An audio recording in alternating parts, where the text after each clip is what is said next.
Less than a week after Hurricane Ida ravaged the U.S. Gulf Coast, President Joe Biden was in Louisiana Friday to get an up-close view of the damage and offer assistance from the federal government.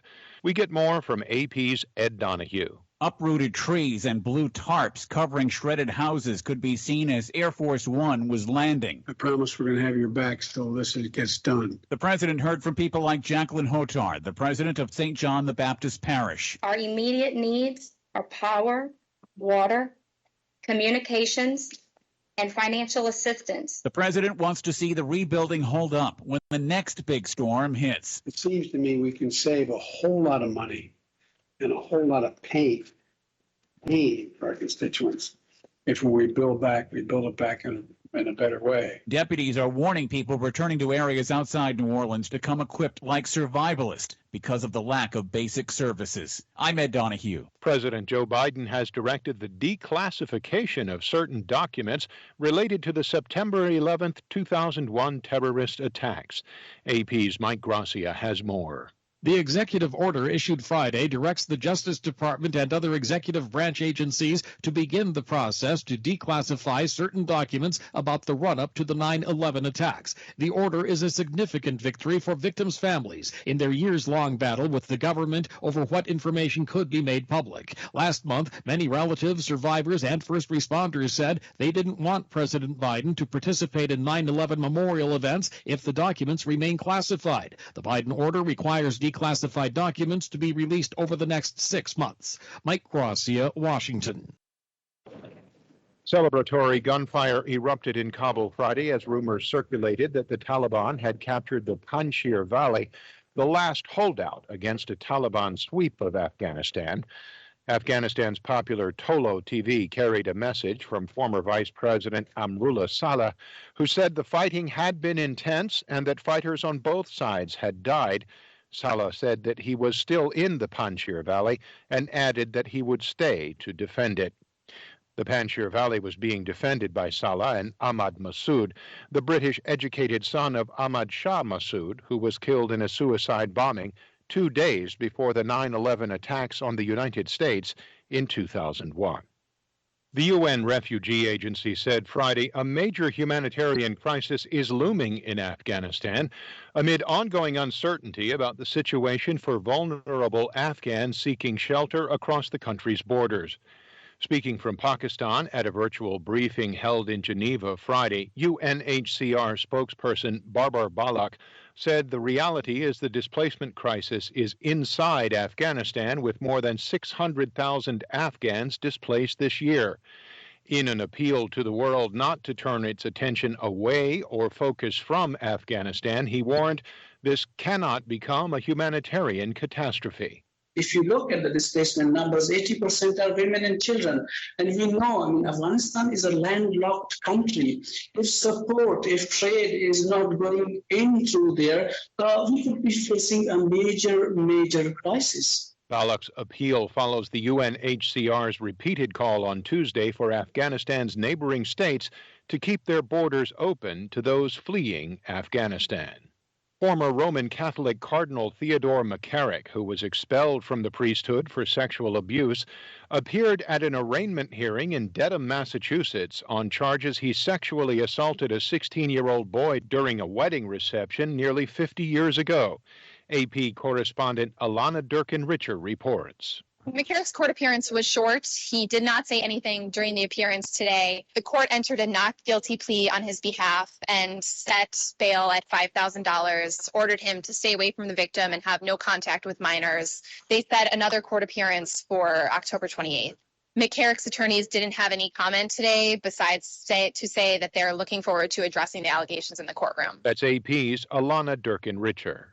A mixed day on Wall Street, with the Dow Jones Industrials losing 0.21%, the S&P dropping by 0.03%, but the Nasdaq gaining 0.21%.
Hi, thank you for watching. I hope the videos are useful for you. Please subscribe to my channel using the button below.